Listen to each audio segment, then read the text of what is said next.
Renungan Katolik untuk hari Minggu biasa kelima masa biasa, Minggu 9 Februari 2025. Bacaan pertama diambil dari kitab Nabi Yesaya pasal 6 ayat 1-2a, 3-8. Bacaan kedua diambil dari surat Rasul Paulus kepada jemaat di Korintus pasal 15 ayat 1-11. Dan Injil diambil dari Injil Lukas pasal 5 ayat 1-11. Tema renungan saya pada hari ini aku, utuslah aku. Saudara-saudari yang terkasih dalam Kristus, meja liturgi minggu kelima masa biasa hari ini menawarkan hidangan santapan yang berlimpah bagi akal budi, bagi jiwa, dan bagi iman, yang darinya tentu saja tubuh kita juga mendapat manfaat yang besar. Bacaan pertama mengisahkan panggilan Yesaya yang hidup pada abad ke-8 sebelum Masehi sebagai seorang nabi melalui sebuah penglihatan. Panggilan selalu datang dari Tuhan dalam dialog dengan manusia, terjadi secara sangat pribadi. Seseorang dapat menolak panggilan oleh karena berbagai alasan, karena pada dasarnya terserah kepada kita masing-masing apakah kita ingin mengikuti panggilan atau tidak. Panggilan tidak berarti sebuah paksaan. Yesaya dipanggil oleh Tuhan dan ia menjawab, "Ini aku, utuslah aku." Yesaya pasal 6 ayat 8. Dalam liturgi penabisan imam di dalam gereja Katolik, hal ini diungkapkan dengan jelas sejak awal upacara, terutama ketika calon penabisan dipanggil dan ia menjawab, "Saya siap" atau "Saya hadir." Baiklah kita mengambil sejenak waktu untuk merenungkan apa yang kita pahami sebagai panggilan. Barangkali ungkapan bahasa Latin gratia originalis dapat membantu pemahaman kita yang lebih mendalam dan komprehensif tentang panggilan. Panggilan adalah tentang sesuatu yang sangat pribadi dan sangat istimewa.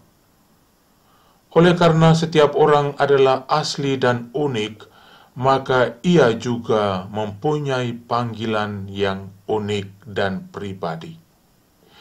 Panggilan ini menjadi proyek kehidupan yang siap untuk dikembangkan sepanjang hidup.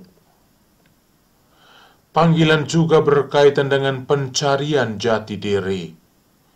Semakin seseorang mengetahui di mana dia berada dan apa yang dia inginkan di dalam hidup, akan semakin jelas panggilannya sendiri dan akan semakin jelas pula jati dirinya.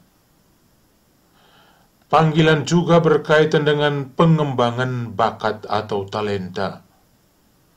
Dalam perjalanan hidup kita harus melipat gandakan bakat dan kemampuan kita yang kita terima secara cuma-cuma dari Tuhan.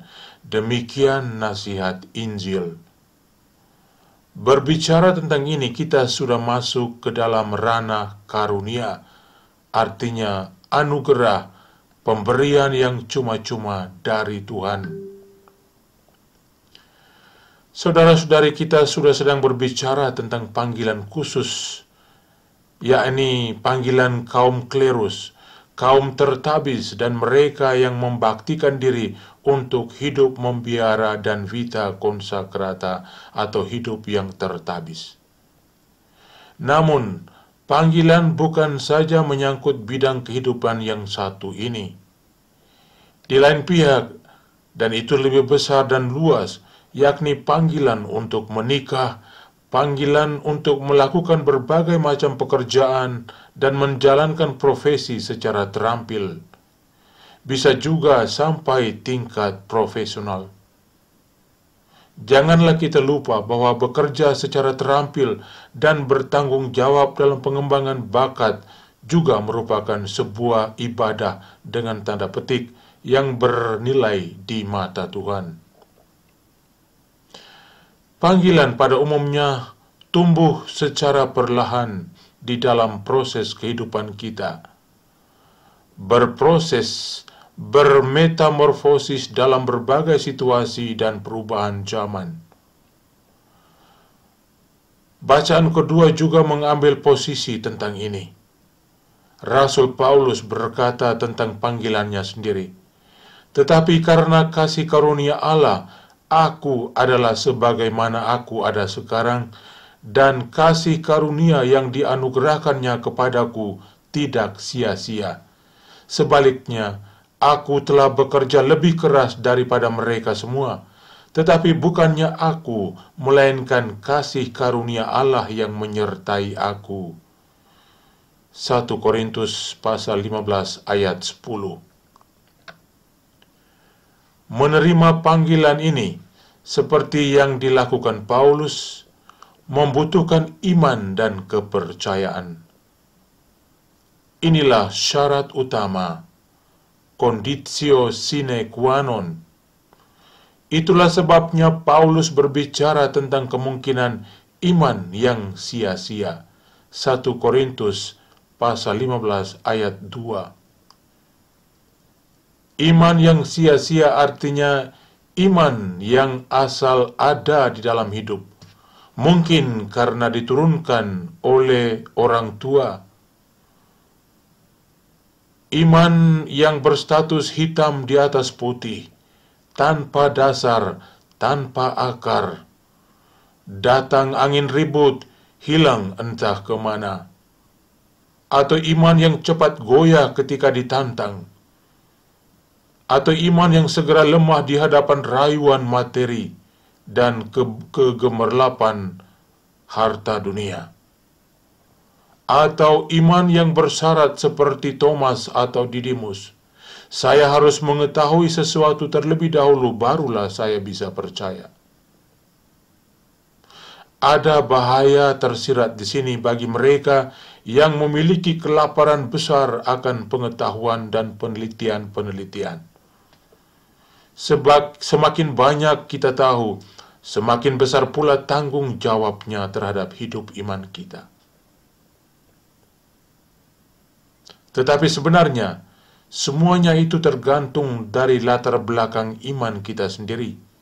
Sedalam apa iman kita, dari mana kita mewarisinya, dari latar belakang keluarga mana, pendidikan dan komunitas gereja, serta lingkungan pergaulan yang mana yang kita terima iman yang kita miliki saat ini.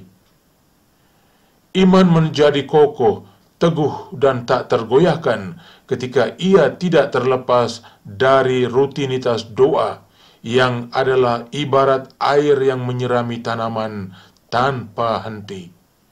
Tidak terlepas dari keakraban kita dengan kitab suci dan perilaku rohani, sehingga iman selalu tetap meyakinkan, berakar kuat di dalam hati dan akal budi, tahan tantangan dan tahan berbagai macam krisis kehidupan.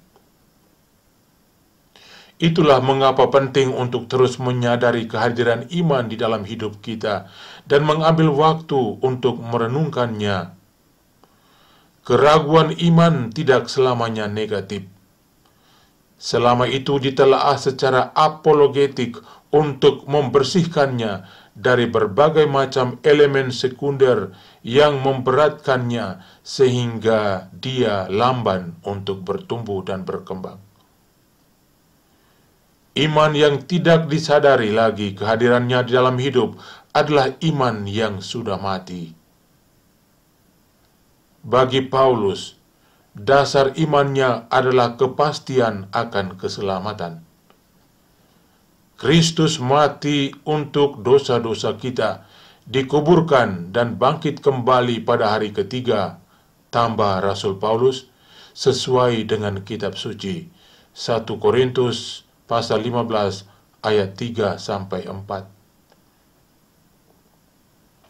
Paulus juga mengatakan bahwa ia meneruskan apa yang telah ia terima dari Tuhan.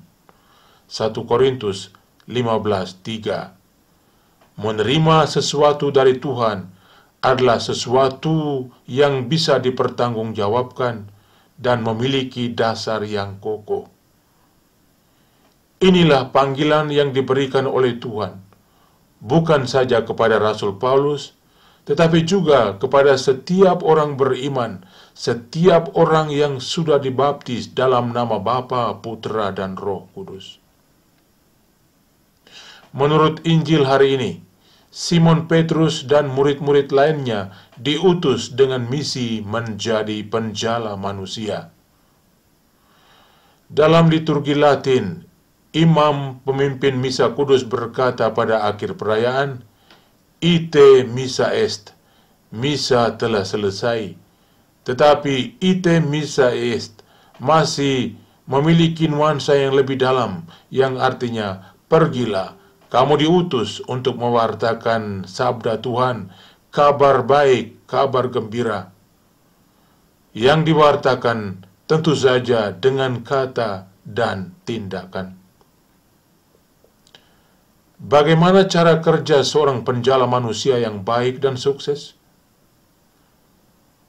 Dengan cara yang sopan santun dan tidak menyebar gosip atau berbicara yang negatif melulu tentang orang lain. Selalu mencurigai orang lain, mengeritik tanpa memberikan solusi, membenci tanpa pernah menyadari kesalahan sendiri, memikirkan kepentingan diri sendiri, dan lain-lain. Inilah tipe penjala manusia yang gagal. Dengan sikap dan tutur kata yang tanpa kasih yang diajarkan Kristus seperti ini, penjala manusia tidak akan bisa pernah mendekatkan dirinya kepada orang lain. Bahkan semua menjauh darinya, jalannya tetap kosong sepanjang waktu.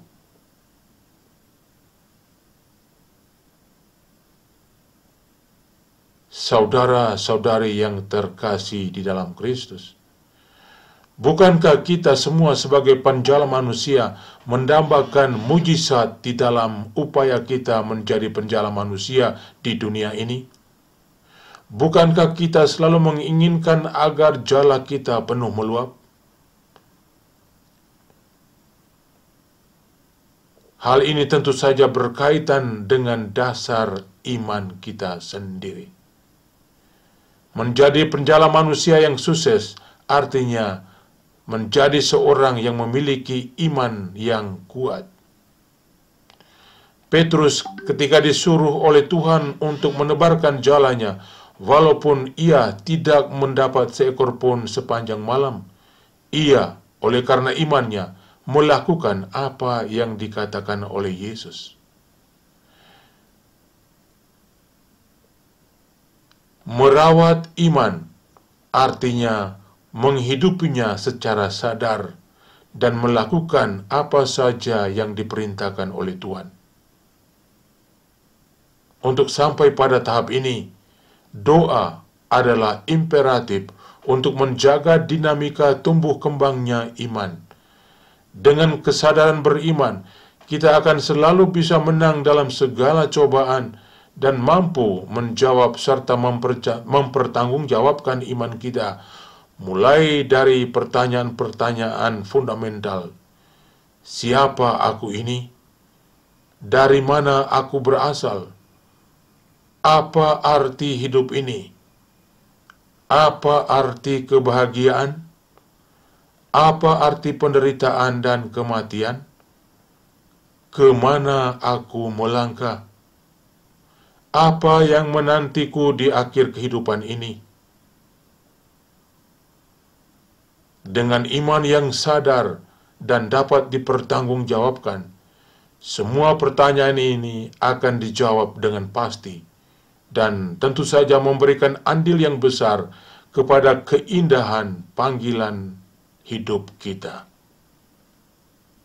Marilah saudara dan saudari, tetaplah beriman dengan kesadaran penuh, beriman tanpa rasa takut dan cemas, hanya beriman dengan penuh sukacita karena sukacita akan Tuhan adalah kekuatan kita. Tuhan memberkati selalu. Amin.